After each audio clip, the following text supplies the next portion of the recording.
Good morning, dear friends. It's the day after Lag BaOmer, the 19th of Iyar, 20th of May. It's Friday, and we're here to study the entire Talmud, one page, one line at a time. Yesterday, I got cut off mid-sentence. Don't say I didn't warn you. And I was just recapping the Gemara. So basically, yesterday, we spoke about the circumstances in which our discussion in the Gemara is being talked about, when and where it's appropriate to take something out of a burning building into a mavoi. And just to remind ourselves, as I give this fast recap, today we're already on to another topic. The Mishnah era communities, urban planning was such that you would have multiple homes opening into a common courtyard. Probably a picture would be good, but I don't have a picture. So there was multiple homes opening into a square courtyard. The courtyard opened into a mavoi, into an alleyway of sorts, which that then led into the public space. Today, we don't quite have that arrangement, but we're not that far off.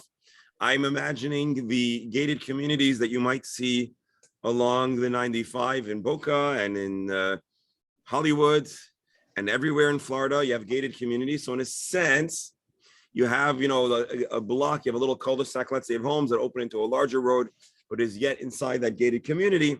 And the gated community opens into Sterling or to whatever the university or whatever the cross street is. And so the Chatzar is one story, but the Mavoi is rabbinically a Rishus HaYachid. It's yet enclosed, or at least it's not a Rishus HaRabim. Maybe, I think Reb Beryl said, talk about a Carmelis. I don't want to get too much into it. But biblically, biblically, one would possibly be allowed to carry in a chutz, in a mavoi, in this alleyway. Rabbinically, one does not, unless we make an eruv, we enclose it in such a manner that makes it really an enclosed space. Now, an alleyway is not going to be very functional if it's literally an enclosed space. So we talk about putting a korah, a beam, or two beams, a lechi, to symbolically make it have the appearance or symbolically represent a fourth wall. This is a takana that the Chachamim established to be allowed to carry on or in those kind of spaces. Our Mishnah is taught, or I should back up. The next Mishnah that we're about to study will actually take us back to step one. So the way the Mishnahs are occasionally structured are a little bit, I don't want to say backwards, but confusing. Because we start off talking about the Torahs, but in today's Mishnah, we're going to actually talk about the reasoning for any restrictions with fire. Because it's a Torah is important. The Chazal gave, or at least debate, the possibility of being extra lenient about saving a Torah. That idea rings true and makes sense to all of us instinctively. Of course, the Torah warrants extra leniency when it comes to saving it from a fire. And there's a machlokas, yesterday's Mishnah, between the Rabbanan and Rabbi Yochanan, and Ben Beseira, to what extent? Can you save a Torah from a mavoi mifulash, mavoi sheinu mifulash, an unopened, a closed mavoi? Everyone agrees. But what if it's open? Well, then Ben Beseira says you could save it. The Rabbanan say you can't. That's the halacha. Problem is we don't know what a mavoi mifulash and mavoi sheinu mifulash is. So that was what the Gemara debates. And our Gemara brought three different opinions about what a closed and open mavoi might be. And ironically, the closed mavoi of one of the opinions is more open than the open mavoi of another opinion of the Gemara. So the Mishnah era debate says mavoi mefulash, mavoi sheinu mefulash, open and closed mavoi. But the Mishnah itself doesn't specify what. So our Gemara goes and brings three opinions. If I remember correctly, Rav Ashi was the final opinion. It was Rava, and then maybe Abaya or Rav Yosef, I don't recall now, I'll take a look in a moment, who expressed three different takes on what exactly open and closed alleyway mean. And each of the three opinions are based on a Tanaic debate, a debate in the Mishnah about what kind of mavoi can be carried in and not. I don't want to totally revisit it for one simple reason, which is to revisit it properly would mean to restudy the whole thing over. And that's what we did yesterday. But that's the overview in a nutshell. So there is an opinion that says a mavoi has two walls. As long as you add one korah, one extra lechi, one extra beam, it's closed. The other opinion says, no, you need to have two beams. That's one way to understand the Mishnah. Another understanding of the Mishnah is no. A mavoi has to have 3 walls, mostly enclosed. And then on the final wall, there's a question of 1 post or 2 posts. That would be super strict, a super strict definition of a closed mavoi. And then we had Rav Ashi, who gave us a little bit, I think, of a hybrid perspective. Let me just look inside, make sure I'm telling it to you correctly. Rav Ashi says 3 walls and a post. That's the closed mavoi. 3 walls without a post, it's an open mavoi. Usually you couldn't carry from it, but in the case of a fire, you could. That's just a fast recap, a fast overview of yesterday's Gemara, particularly because I was cut off mid-sentence. I have a general question. Go ahead. When you mentioned, for instance, regarding the lechi and the korah, you stated symbolically, we think about it symbolically as if it constitutes a wall. What are the criteria that we can use symbolically like that? And are there other areas that we can use that? You're saying Because with the bore, we always imagine it going up, the depth of the bore, we imagine going up. I want to just clarify. Are you saying since when does halacha believe in a legal fiction? No, I'm not going that far. Okay. Here we are, we're seeing that things are used symbolically, where they're not really there. What are the criteria that we use that kind of thing in, and can we use it in allowing other halachas? So I'm not sure I understand exactly the question. Are you asking what exactly does a mavoi and a korah look like? No, I'm asking, we use make-believe. How far can we use make-believe? It's not make-believe. Why is it make-believe? The mavoi is real. No, not the mavoi, the korah. I'm sorry, the korah is real. The beam is real. Is make-believe wall. So you're right, because it's a rabbinic restriction, and it's all about remembering Shabbos and remembering about not carrying in a public domain or in a Carmelis. So the Chachamim made further restrictions, but those restrictions can be alleviated or mitigated more easily and more symbolically than if it was a biblical criteria. So, well, that's the gist of it.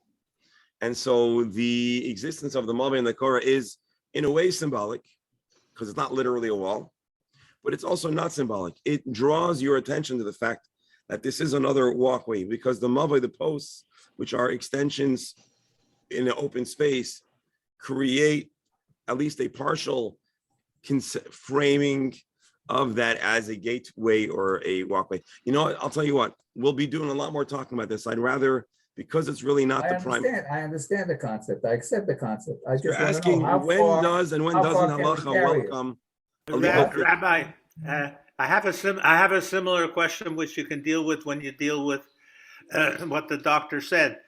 Is a gated community inside the gate Rishus Harabim or not? Is the gate enough?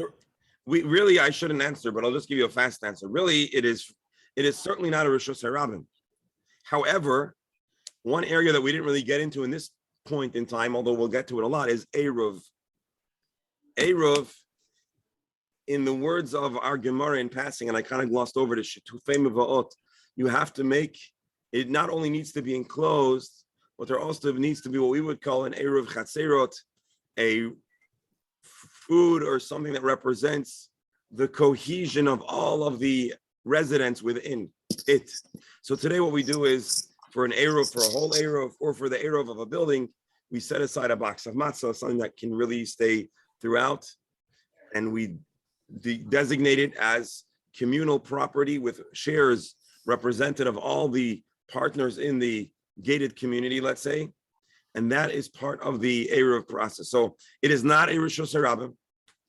It is probably halachically a Carmelis, but in order to have the halachic status of a Rishus HaYachid, to enable carrying in a gated community, there needs to be an Eruv Chatzerot.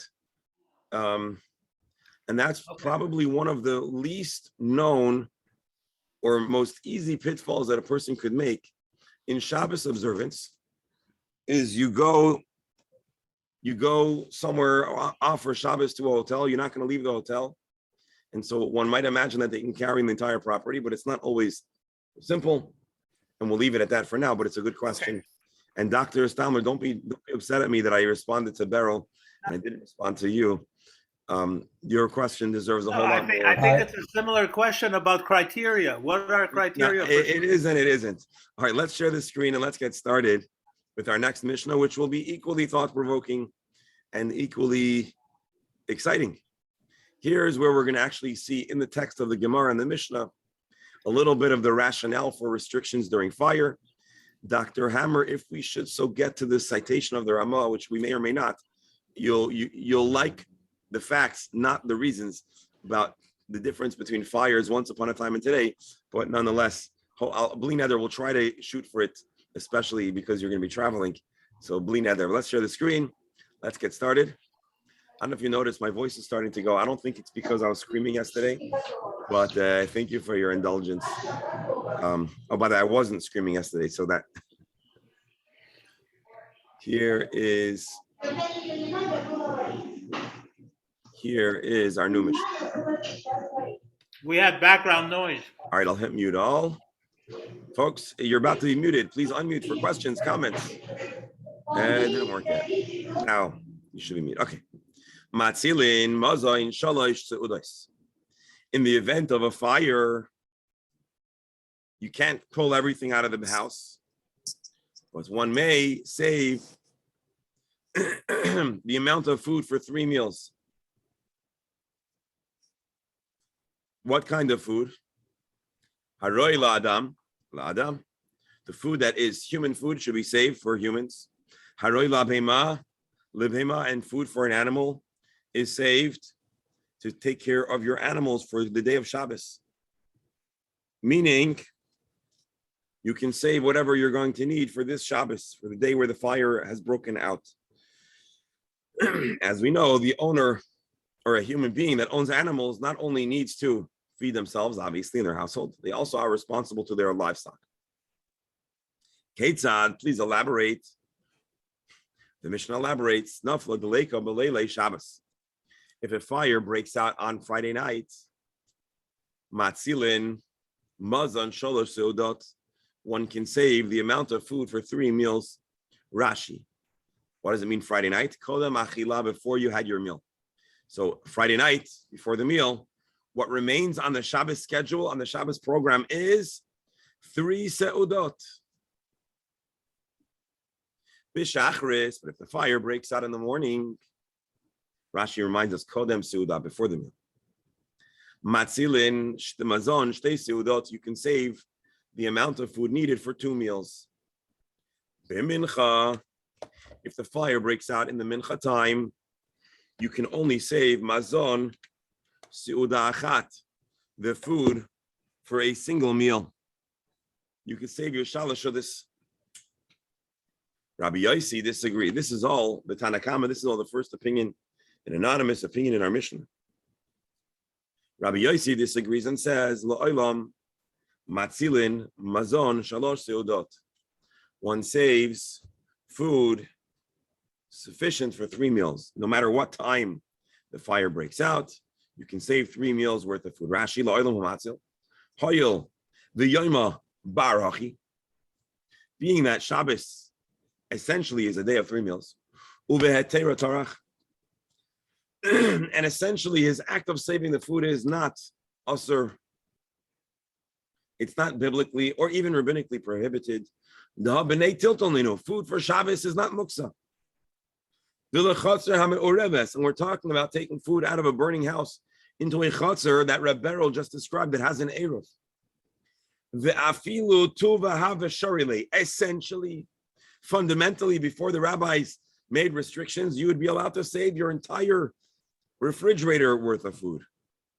If not for the gzera. Therefore, Rabbi Yossi says, admittedly, there are restrictions, but we're not doing anything that's biblically problematic. And Shabbos is essentially a day of 3 meals. Therefore, you can save 3 meals. This is, I believe, how Rashi explains Rabbi Yossi over here. Shabbos is a day of 3 meals. And so you should be allowed to save 3 meals, even if you yourself happen to have eaten 2 meals. You must all be as curious as I am. What is this gezerah Rashi keeps on talking about? Why is it that our rabbis wanted to make our life miserable? It's bad enough we have to deal with a fire, but we can't even save what we can out of the house. What's going on? So for this, they have a Gemara. The Gemara asks a very pointed and good questions. The question that's on all of our minds. Mechti, come on. Behetera katarach. Let us see. Behetera katarach. The act of saving stuff from a fire is mutar. This is a Shabbosly appropriate action. Rashi. You are totally allowed to carry as many tuna fish sandwiches as you would like from your house into the chutzner that has an Erev. There is no problem doing so. So why here? Are we not allowing you to save all of your food? Why can't you? Can you only save 3 meals? Not sealed fei, save a whole lot more. Amar Rava responds and explains as follows. A person is generally very concerned, agitated about their money. This is not a criticism. This is human nature. People are worried about their things. And if a person is not worried about their things, you should be worried about them.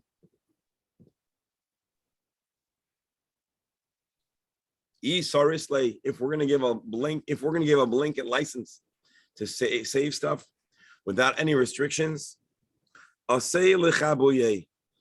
person will say, "Oh, I'm allowed to save everything. Let's just put the fire out. That'll be the easiest thing to do." Rashi.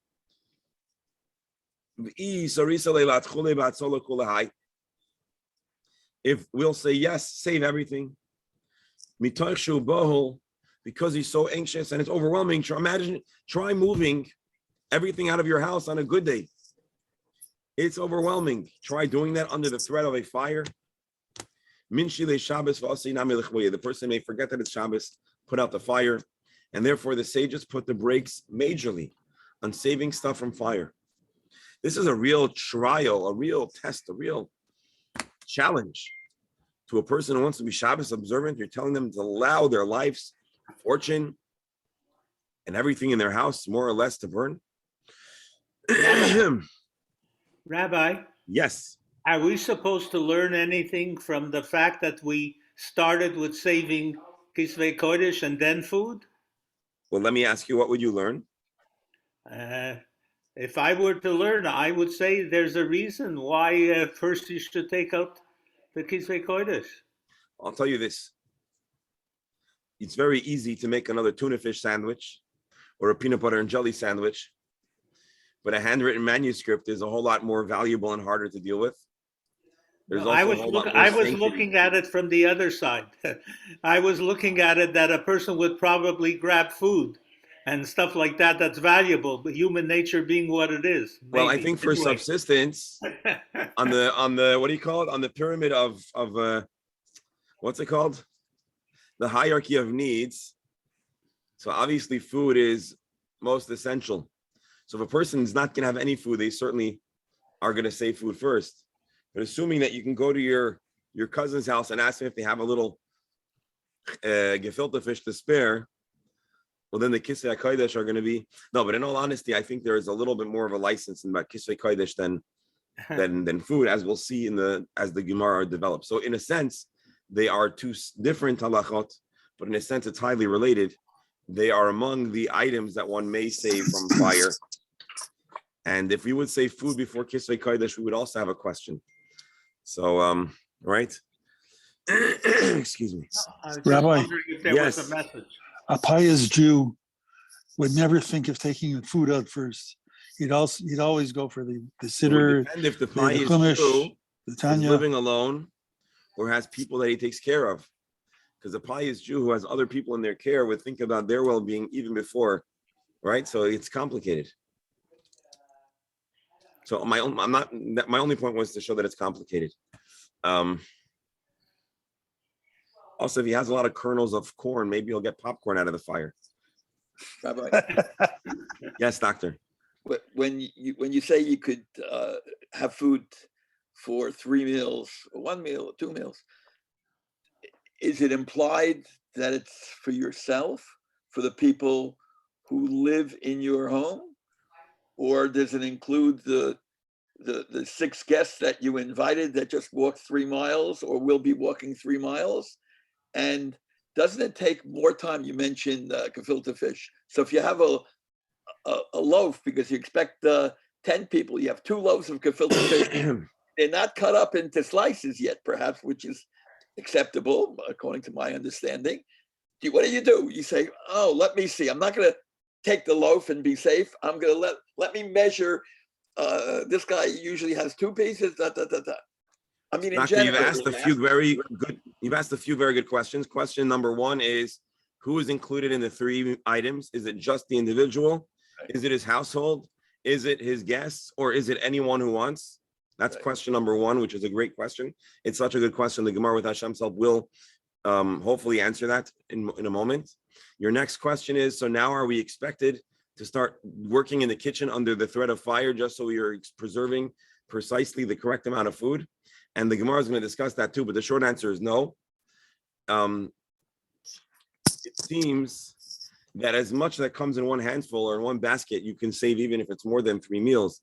But assuming you're rummaging and pulling items, so then it seems like the amount is the amount for 3 meals. So we're not expecting the person to go into his kitchen, get his knife and cut the gefilte fish and the challah loaf in half so that he could only, hit the threshold. So that's an important question, a good question. And I hope the Gemara will do a better job than me at giving that answer, but a very good pointed question.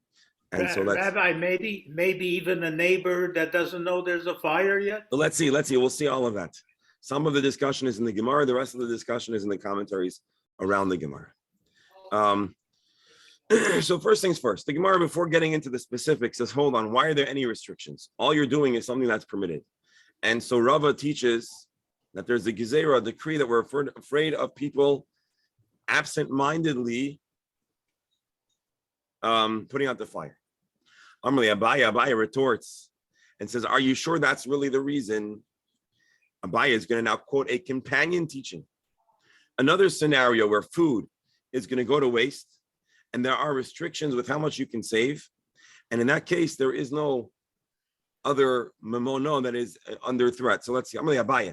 And the Had Tanya, surely you know there's another brisa that says, Nishbar lechavis berish ka'agoy, a person has a barrel full of wine,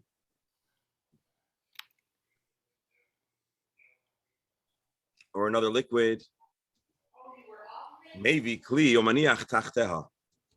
One may bring a dish and put it underneath the barrel to collect the dripping stuff.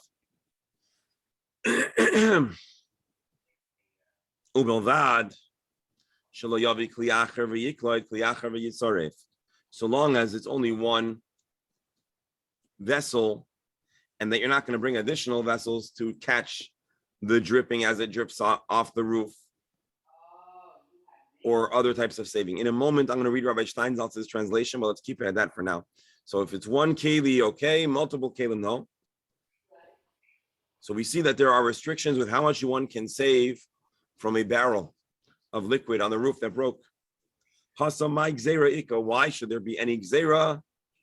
There's nothing wrong. Now, all of us are thinking, I know a reason for gzera. Because if anybody lives in a condo and you know that if, God forbid, the person upstairs, his bathtub overflowed or his toilet overflowed or his AC overflowed, we all know what a nightmare that could be. And so when we hear about dripping liquids on a roof, we right away we can't help but clench our fists and feel traumatized by it. But it doesn't seem like that was a concern back then. So my gzeira ika, what is the concern? Hachanami gzeira shema yavai kli derech rishus harabim. There's a different concern, but a Shabbos concern nonetheless. If we tell you you can save the dripping items in any manner without any restriction, well, then the person's going to bring one keli and fill and a second keli and full. And when they run out, they're going to run across the street to the neighbor into Rishus Harabim and end up carrying on Shabbos. And so the sages created restrictions to help a person in a moment of panic. Why panic? Because it's very timely. You don't have a lot of time to catch the substances, the liquids that are dripping out of your barrel. And therefore, the Chazal too made a restriction.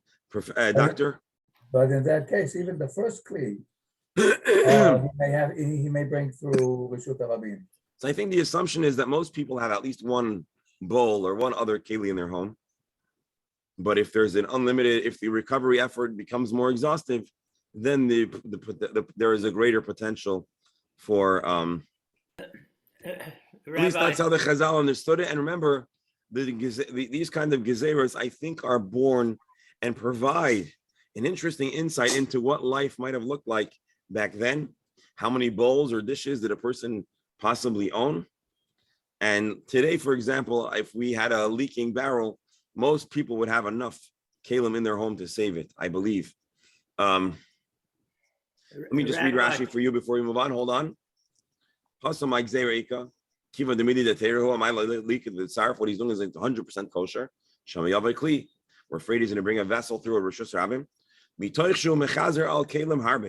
Being that he's looking after every single vessel possible, he may forget and carry. And which haftorah does this bring to mind? The story with Elisha, right?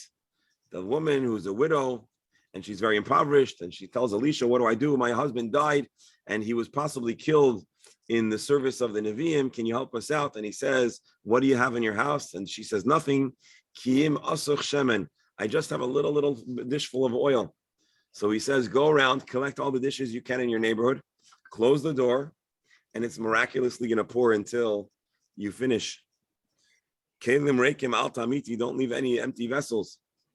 And so anyways, the imagery of a person rushing to collect vessels brings perhaps that story to mind. And so Abaye wanted to challenge Rava that the reason that there are restrictions on saving food from a fire is not because of Adam Bal al Mamoinai, because there are other scenarios where that doesn't apply. And so Abaye, Rava's answer is no. There's a general gezerah about saving stuff when in the moment of panic and the rush, a person could inadvertently desecrate Shabbos. And so the Chazal pumped the brakes, even though it's going to end up costing, to help people preserve their Shabbos observance. Rabbi. Reb Beryl, go ahead. I'm sorry to ask this question.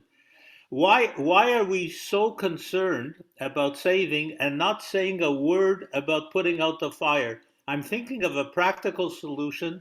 You come in, there's a small fire. There happens to be a fire extinguisher right near there. You could save everything. That's the whole gzeira. The whole gzeira is that you're going to end up putting out the fire. And you're not allowed to put out the fire. I'm trying to think practically. You might have a chance, call it intention or whatever, of saving everything in a sense. And that's what we're saying. If you're saving everything, you'll end up putting out the fire.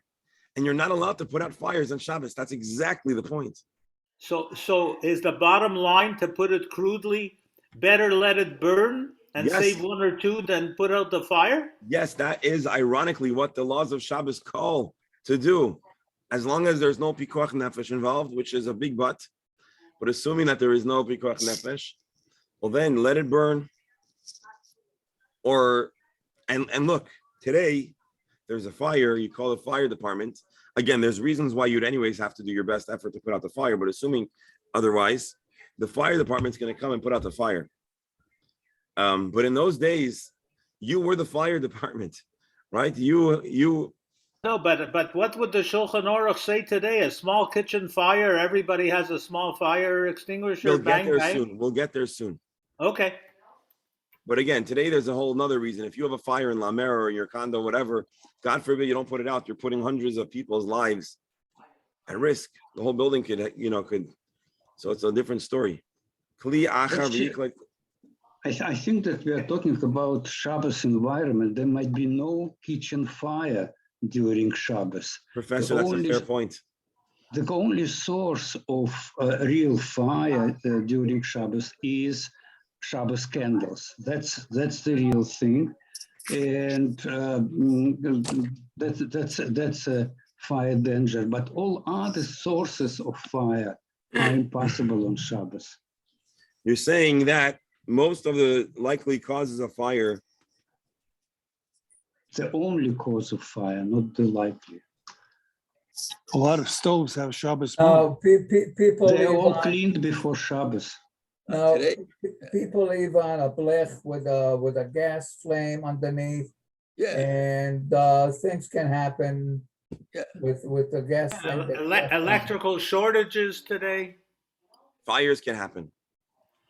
We had a fire started, believe it or not, with a raccoon biting through the wires in our house. We had major danger, major damage. Can I ask a question? Yeah. So what happens if you have a blech with a timer? It goes off, it goes on in the morning and shuts off in the afternoon. Is that okay? I'm sorry.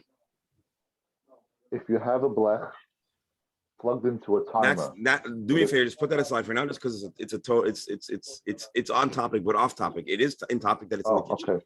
So hold on one second. So let me just show you in the Shulchan Aruch, although we're not done with this in the Gemara, but let's take a fast look here.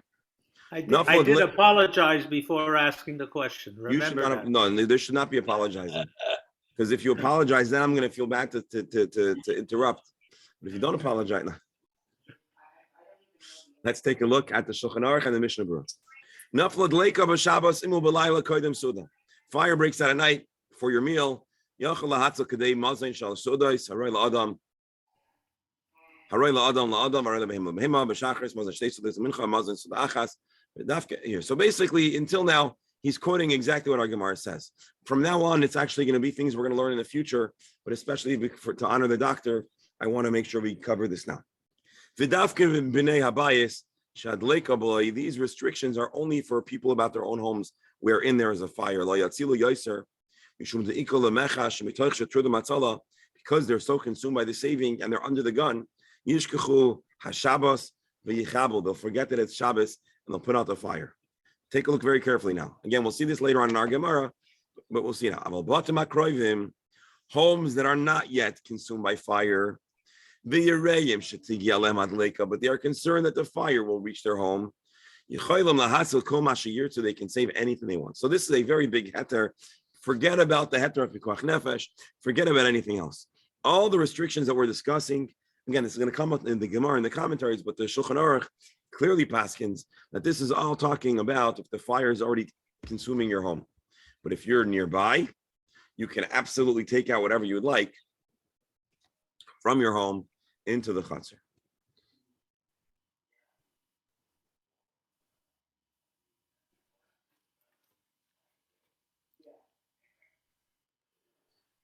Mishnah Berurah says, "She'einam behulim kol kach." If the fire is closing in, but it's not there, you still have a certain degree of you can be a little calmer. There's no comparison to the panic of the fire is here, then a fire is coming. Excuse me. The ayin b'seifin, as you saw, shevi b'shem shulchan atzi shitim shekased the fish mavoy lekam b'seifin chavav, which we'll see. The bizman hazeh she'anu shroyim bein ha'inu Yehudim v'yesh chashash sakanas nefashis. Nowadays, there is a chashash of sakanas nefashis. You're not going to really appreciate what that chashash is, but let the general idea stand. The mutar lechavos, you're allowed to put out fire. Memela mutarim afilu ba'isei bayis. If you're allowed to put out a fire, then there's a strong case to be made that the whole restriction should be waived. Nowadays, you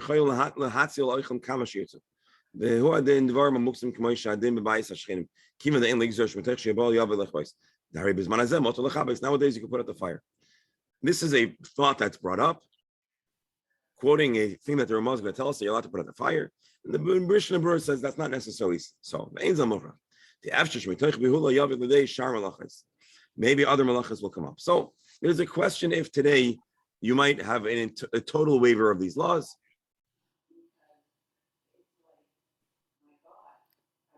Anyways, so that's interesting. Yes. If in those days the homes were very close to each other, so if a fire starts in your home, God forbid in your home, I mean in someone's home, and the wind is blowing towards your neighbor's house. Yeah. So you take out a hose and you try to keep his house wet. Yes. All right, to prevent the fire. But in the meantime, you're wetting the grass. So what happens? All right, let's try to be a little bit hyper focused. Just it's a good question, but there's unlimited hypotheticals. Let's first review what I'm going to see now, and then let's revisit that if you don't mind. You can say any. This is before we're talking about bismanaza. You can give a notice that whoever puts this fire out, it'll be good for you. So although generally you're very not allowed to tell a Gentile to do malacha, there's a big leniency when it comes to fire. And similarly with any major issue that creeps up,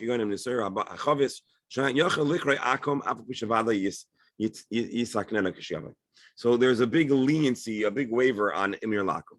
Now this is the punchline. All the laws of fire, this is more about in the time of the mission of the Gemara. Nowadays,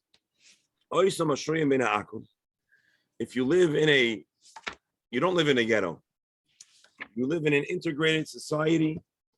You live in Halmville Beach, or Riverdale, or Brooklyn, or Teaneck, or I don't know. And although there's large Jewish populations, you're not exclusively Jewish population. Excuse me. Unless you're in Monroe. Unless you live in Monroe, then you have a problem. Then you need a Shabbos guy, as we mentioned.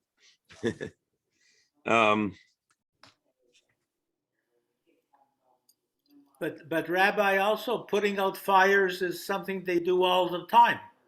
So it's you can Again, I remind you, we're talking about a time. We're talking about a time where there wasn't necessarily an official or professional fire department. But it's a good point. Can you call the fire department?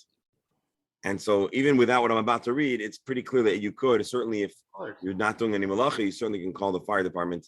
And then if it's pikuach nefesh, you could even call them. All these laws, this was all in the days of the mission of the Gemara. Nowadays, and there's a chashash of sakonis nefashis.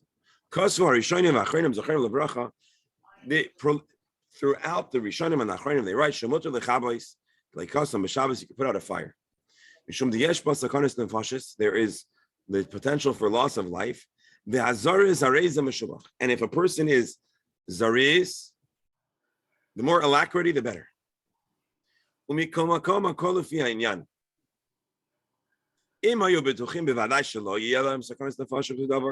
Also, if you're certain that there won't be pikuach nefesh, well, then you cannot put out the fire.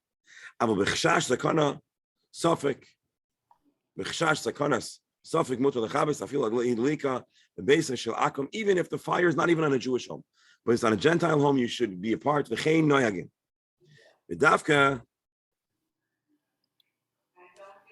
give me 1 second.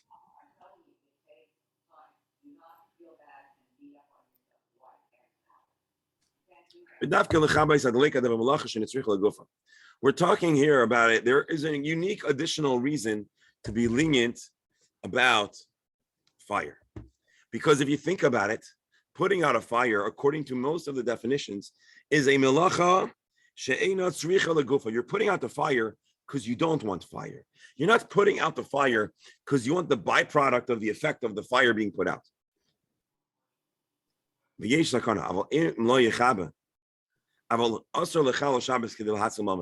But don't make the mistake to think that you're generally allowed to desecrate Shabbos to save money.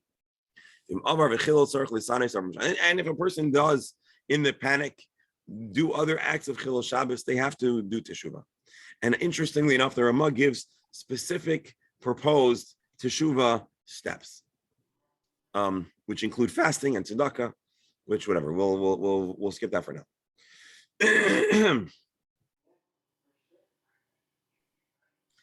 What does it mean? Whoever will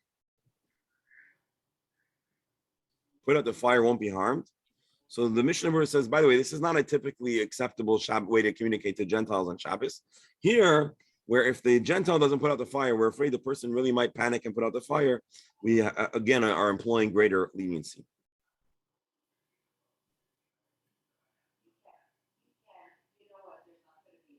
What is the sakana of not putting out the fire? So that gets a lot more interesting. And this is where I said, doctor, you may be disappointed that this is the sakana we're talking about. So the Mishnah Berurah quotes, and it's elsewhere more explicitly, when the fire gets out of control, when fire breaks out, there are wild groups of bandits, and this must have been a very prevalent thing, and they go around breaking in when there's a panic. They take advantage of the chaos. And a person tries to defend his stuff following the castle doctrine, which is not in every state, but in many states where a person is allowed to protect and defend their own property. I say then the bandits will kill him. And so the concern here is at a time where there is integration between Jewish people and general society, and you have these gangs of wild folks that are likely to take advantage of the chaos, the person will end up defending his property and get into an altercation and risk being killed. So it is interesting that they didn't consider the pikuach nefesh of the fire breaking and spreading and people dying. I don't know why they weren't concerned about it. Maybe because people had ample opportunity to escape. Maybe the way the houses were structured. I don't know. But I can only tell you what's going on over here, which is interesting. I don't know, at one point, Yes. you learned, I don't remember the source, that the reason with, when you live amongst the goyim, that we can even put out a fire at the house of a goy is because otherwise, when there's a fire at the Jew's home, the goy will not put out the fire in a Reciprocate. Jew's home. Therefore, we are allowed to put it out in his home. Interesting. Basically, you're saying if there isn't a reciprocal relationship, well, then you can't expect them to help you when you need it, which makes a lot of sense. Exactly. So that's why it was permissible. That's what I originally learned. But that's not what we're saying over here. So it's a good point, I but it isn't what understand. it's. I don't see it here, but That's not what we're saying here.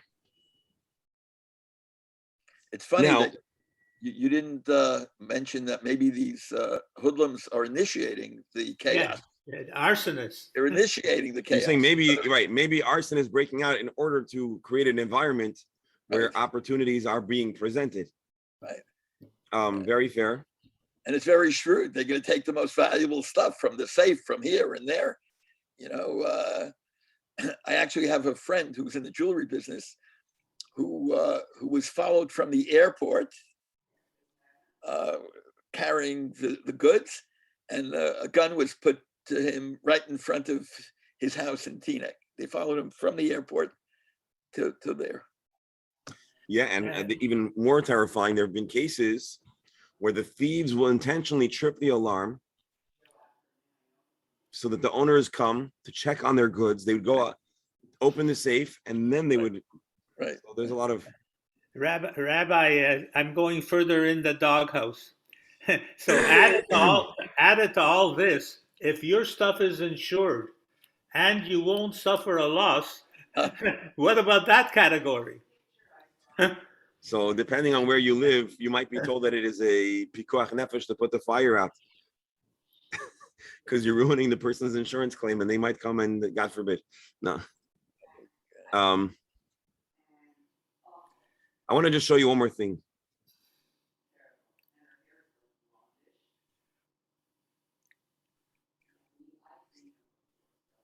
I have to go back to the recording if there's ever a fire near my house to see what I should do before I do anything.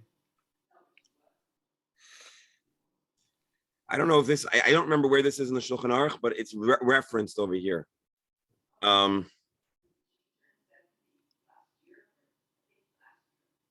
shachas bayar, there's fire breaks out on a chest. If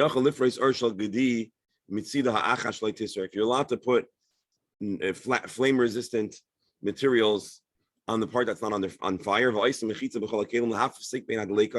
you can also build a partition between where the fire is and where the fire isn't. You can even put jugs that have water in them. Shevada yisbaku kishetagil madleka the garam keeping water.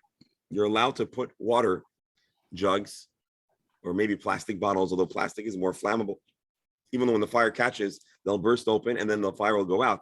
And so by you placing those things strategically, you're being gorem, you're causing the fire to go out. That would be permitted. Only if there's a loss. Otherwise, you would not be allowed to be gorem, even in such a roundabout way. Elsewhere, maybe this is in the wrong simon, I don't remember now.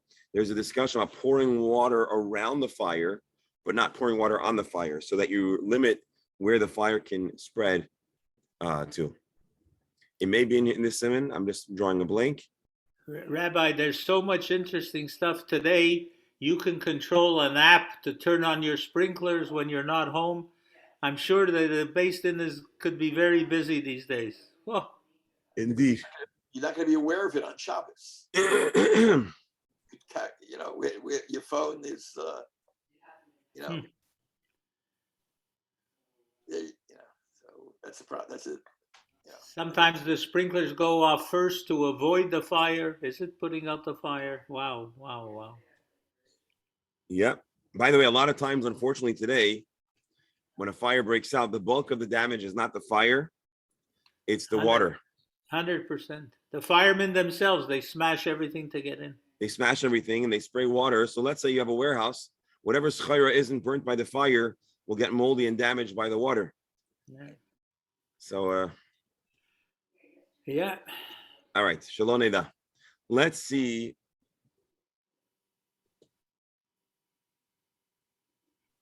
Let's see the Gemara Gufa. So now we're going to revisit another half of the discussion, which is about the jug of water.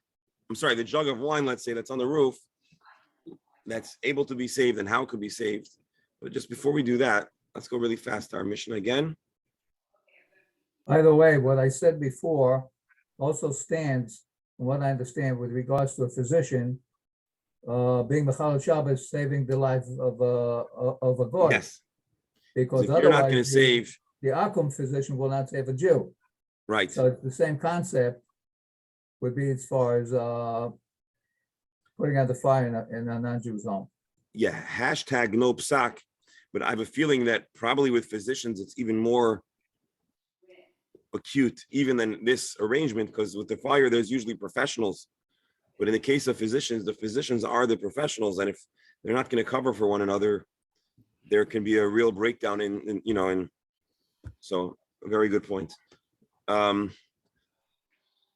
Let's read, although sometimes, many times, there are nuanced differences between Rashi's take and other Rishonim. Here we have the Meiri, who gives a beautiful overview. Let's read it. And then we can get into the Gemara. We may have to resume, well, we will resume on Monday. Let's see. Mishnah Shniya, the second Mishnah on the topic of fire, talks about Matzilim Mazon Shalosh, so adults saving food ample for 3 meals, for person, the animal to animal. Ketzad, Naflag Leika, B'Leil Shabbos, etc., etc. This is the language of our Mishnah. Amar Rambam, the Rambam in his commentary on the Mishnah says, Adam Chayiv B'Shalosh Sudas B'Shabbos, a person has an obligation to eat 3 meals. He explains further, where are we saving the food to? This is an important question. Rashi, I don't believe, says. I believe Rashi says we're talking about there is an Eruv. Here he says we're talking about that there is not an Eruv.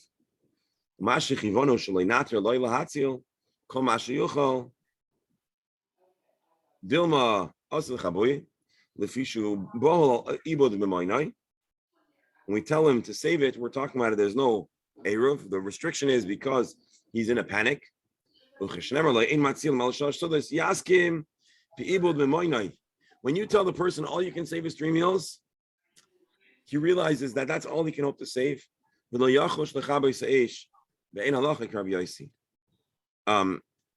first of all, a person, once he realizes that a lot is lost, he gives up on the rest, and therefore he's not going to put out the fire. And then he says, by the way, we don't follow Rabbi Yossi. There isn't an open blanket license to save all food, only 3 meals.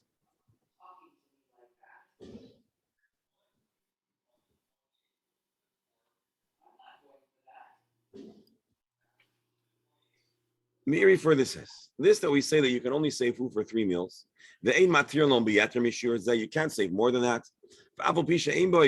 Need no davera. There is no avera in the act of saving food.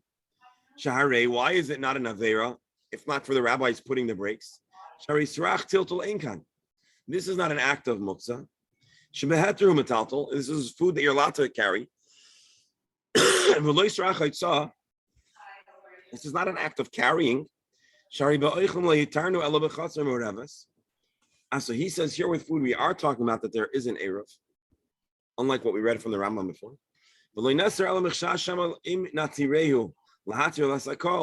If we'll allow him to save everything, he's going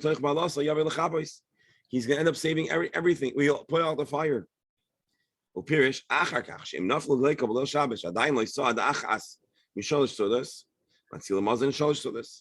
Every meal that's been eaten, you deduct from the total you can save. There are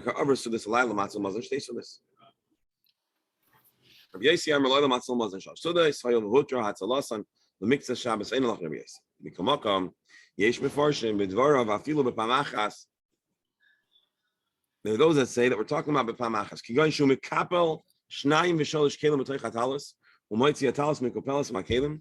All right, whatever. So long story short is he gives a nice explanation with slight variations from what we understood. Now let's go back to the Gemara. Hope you don't mind a little bit of the whiplash here. Gufa. Let's go back to our topic about the barrel. The barrel breaks on his roof. Why is it on his roof? Seems like the roofs were used for storage. Maybe he can collect the dripping liquids with a vessel placed underneath it. So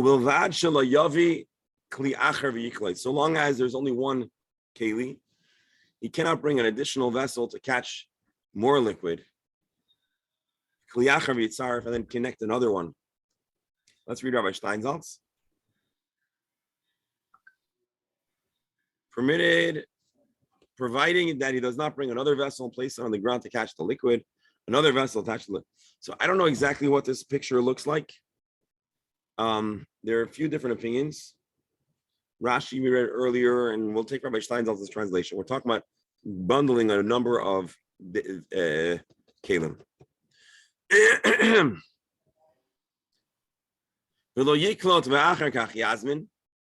You should not first collect all that you can and then invite other people. What does it mean, Yasmin? Invite guests. Say, oh, now that this thing is busting, say, oh, you'll be my guest. Come, take food for yourself. So you shouldn't first collect and then invite. First, you should have guests come over and then you can collect for yourself the amount that is permitted with the keli. And you also can't make a trick. You